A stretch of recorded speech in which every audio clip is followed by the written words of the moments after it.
Welcome, friends, to another episode of the channel where we bring you episodes and case studies in Malayalam, English, and Hindi. Today, we are going to talk about the ongoing violence in the state of Manipur in India. The state has issued shoot-at-sight orders and has snapped mobile internet services to diffuse tensions and control the spiraling violence.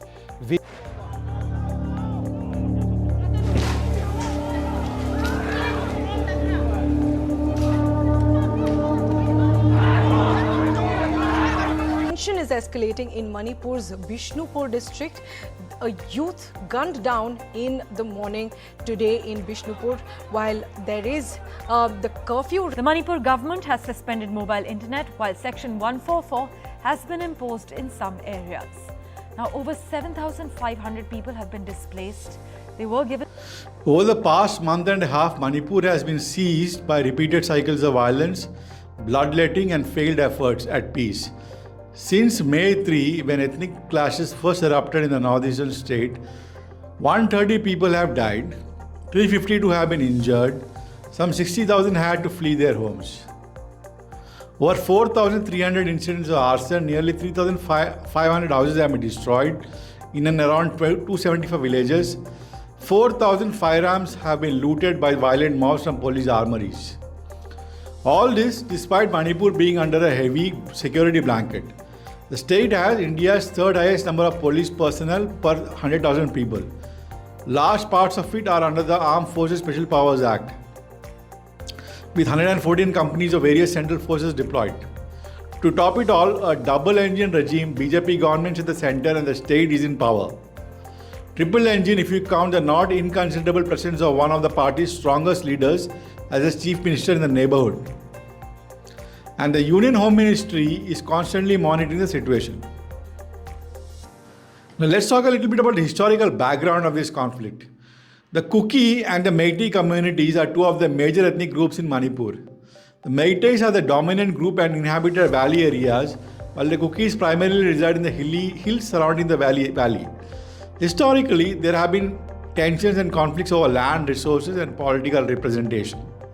Territorial disputes also. Land and territorial disputes have been a central aspect of the conflict. Both communities have been competing claims over certain areas, particularly in the hill districts. Disagreements over land ownership, village boundaries, and resource allocation have led to clashes between Kuki and Meitei groups. Ethnic identity and autonomy. The Kukis have expressed concerns about protecting their cultural identity and autonomy in the face of Meitei dominance.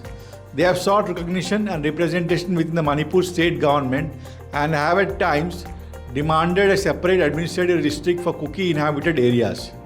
Involvement of insurgent groups. Various insurgent groups from both the Kuki and Meitei communities have become involved in the conflict. Further exacerbating the situation, some of these groups have pursued their agendas through armed struggle and have engaged in violence against each other. The Meitei people, often referred to as the Manipuris, are the indigenous inhabitants of the Imphal Valley, which is the central and most populous region of the northeastern Indian state of Manipur. The Meiteis have a distinct cultural, linguistic, and historical identity that sets them apart from the various ethnic groups inhabiting the surrounding hill areas of Manipur. They follow a blend of Hinduism and indigenous beliefs. The Meitei language, known as Manipuri or Meitei Leon, is a Tibeto-Burman language and is spoken as their native tongue. It has its own script and literature. The Meiteis primarily inhabit the Imphal Valley, which is a fertile region surrounded by hills. The valley is the heart of Manipur and is where most of the state's population resides. Traditionally, Meiteis were engaged in agriculture, with rice being a staple crop. They also practice crafts such as weaving, pottery, and handloom production. In recent times, urbanization and economic changes have led to a diversification of occupations. Meiteis follow a syncretic religious tradition that combines elements of Hinduism, Sanamahism, indigenous belief, and other local practices. Some Meiteis are also Muslims and Christians. The Kukis are an indigenous ethnic group primarily residing in the northeastern Indian states of Manipur, Nagaland, Assam, and Mizoram, as well as in parts of Myanmar and Bangladesh. They have a distinct cultural identity and history and language. The Kuki community is diverse with different subgroups and clans, each with its own traditions and practices. The Kukis primarily speak languages belonging to the Tibeto-Burman linguistic family. Various Kuki subgroups have their own languages and dialects such as Thado, Paite, Zao, Mar, and Gangte. The Kukis traditionally practice animistic beliefs, worshipping various deities and spirits. Over time, Christianity has become a significant religion among the Kuki community, with many Kukis embracing Christianity through missionary efforts. The Kukis are part of a larger ethnic group known as the Kukis Chin Mizo people, which includes related communities in neighboring regions of India and Myanmar. In Manipur, the Kuki community is closely associated with the Chin and Mizo communities. Let's talk about what this conflict is actually all about. Why did the latest violence start? The dispute stems from animosity between Manipur's Maitai majority and the Kuki Zo, one of the several tribal groups in the state that make up about 16% of its population. The Maitai are predominantly Hindu and largely live in capital Imphal and the prosperous valley around it, while the mainly Christian Kuki Zoo usually live in a scattered settlement in the state's hills, like I've been talking all along. Now, long-standing tensions between the two communities have revolved around competition for land and public jobs, with rights activists accusing local leaders of exacerbating ethnic divisions for political gain. Now, recently, things came to a head in May over plans to recognize the Meitei as a scheduled tribe, a status already conferred upon the Kuki community. The scheduled tribe status would grant Meiteis a form of affirmative action through guaranteed quotas of government jobs and college admissions. Kuki Zo groups staged protests over fears the plans could reduce their entitlements, with rallies quickly spiraling into violence. Protesters set fire to vehicles and buildings, and Meitei mobs armed with guns and petrol cans then attacked Kuki Zo settlements in the hills. What has happened since then? Mobs have looted police stations when the clashes began, with 3,000 weapons and 600,000 rounds of ammunition going missing, according to the Press Trust of India news agency. The state has fractured on ethnic lines, with rival Meitei and Kukuzu militia setting up blockades to keep out members of the opposing community. Clashes have killed at least 150,000 people, though many in Manipur believe the number could be much higher. Like I said in the beginning, 60,000 people have been forced to flee their homes, taking shelter in relief centers or nearby states. Reprisal attacks have seen the firebombing of homes and places of worship. More than 220 churches and 17 Hindu temples have been destroyed by the end of July, according to a report by the India Today news magazine. Some of the leaders of Manipur have their own viewpoints. Let's see that. Mary Kom has won boxing medals for India at the Olympics, the World Championships and the Commonwealth Games. She is also a Rajya Sabha MP. Mary Kom appealed to the state and center to work together, saying, "I ask the state and central governments to take steps to maintain peace and security. This is my request." The boxer also urged all communities to live peacefully, saying, "I respect all people. Why can't all of us live in peace? This is my question. If we live in peace, it will be better for all of us." It is also unfortunate some people have lost family members in this violence. The boxer also tweeted her appeal, sharing photos of the violence. "My state, Manipur, is burning. Kindly help," she tweeted, tagging Prime Minister Narendra Modi and his office, as well as Home Minister Amit Shah and Defence Minister Rajnath Singh. So how has the government responded to all this?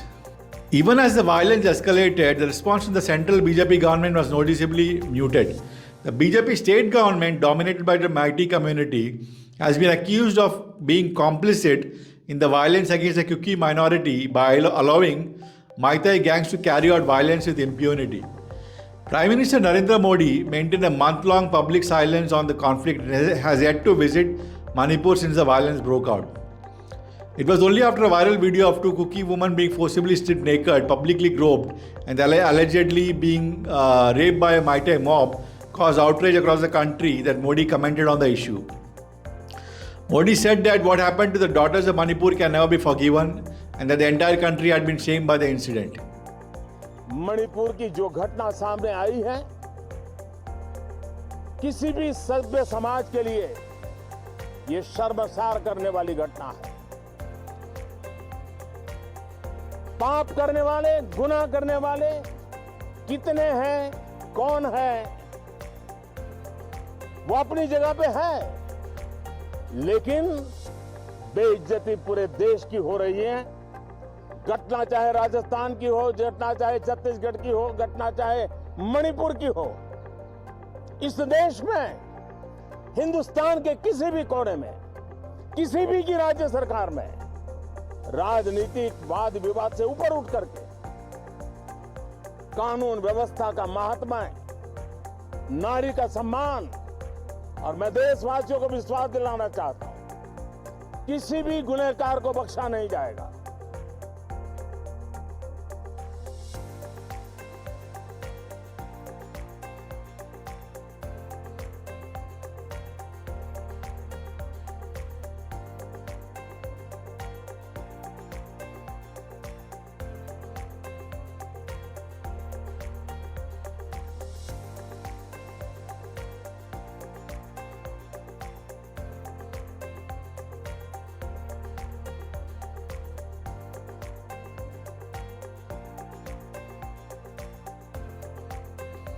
The Supreme Court also chastised the government for not getting the situation in Manipur under control. Chief Justice Dhananjaya Chandrachud said, "It's time that the government really steps in and takes action because it is simply unacceptable." My personal viewpoint is the police and the administration, as usual, is very silent or non-responsive on any attacks against the minority communities by the larger Hindu community, as has been the case in India throughout since independence. Most of the time it's the Muslims at the receiving end, now it's the cookie Christians who have received no help. Police in India is especially ruthless against the minorities, the weak and the poor, the very people they are supposed to protect. I have personally experienced discrimination from police in Goa, Hyderabad, etc. because of a Christian name.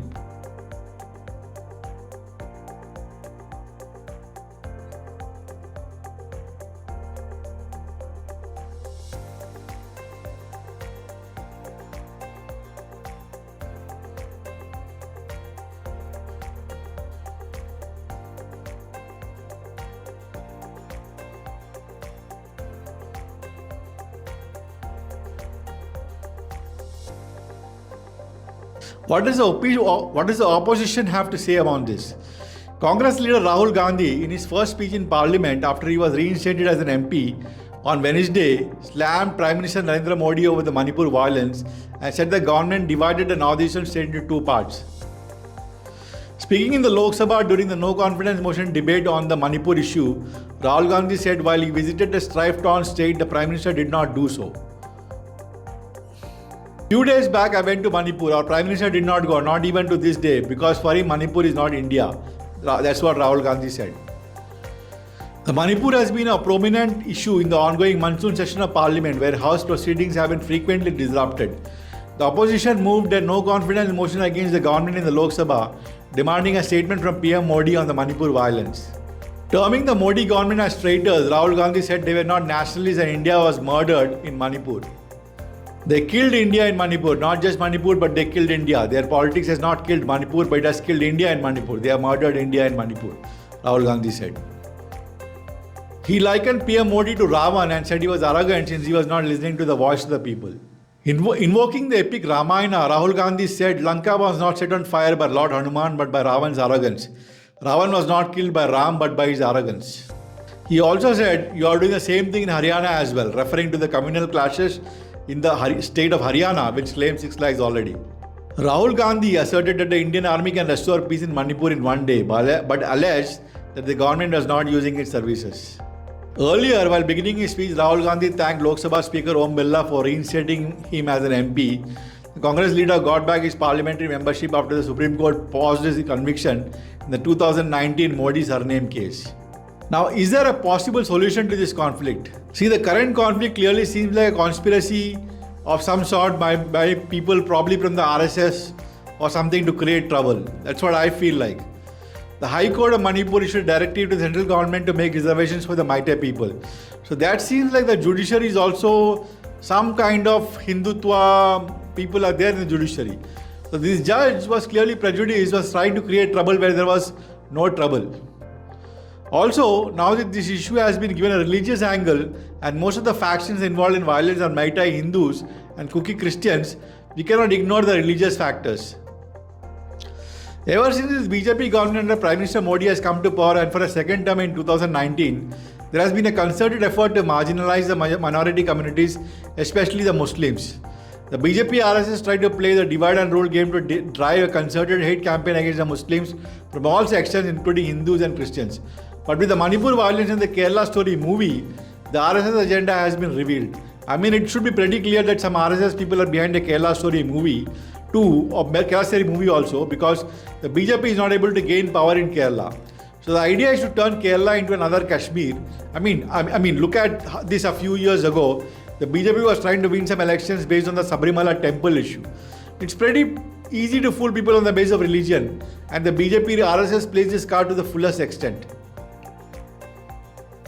So I think the only real possible solution is that the BJP RSS stop playing this divisive politics and stops all their conspiracy theories, then we may get towards some kind of peace. So yes, a peaceful solution is possible to address the various conflicts and tensions that have affected Manipur, including those between the different ethnic groups like Meiteis and Kukis, as well as between other communities. However, achieving a lasting and comprehensive peace requires careful consideration, sustained efforts, and a multi-pronged approach. Here are some steps that could contribute to a peaceful solution. Dialogue and negotiation. Meaningful, inclusive dialogue between all stakeholders is essential. This includes representatives from the Meitei, Kuki, and other communities, as well as government officials and relevant organizations. Negotiations should address historical grievances, land disputes, cultural concerns, and political representation.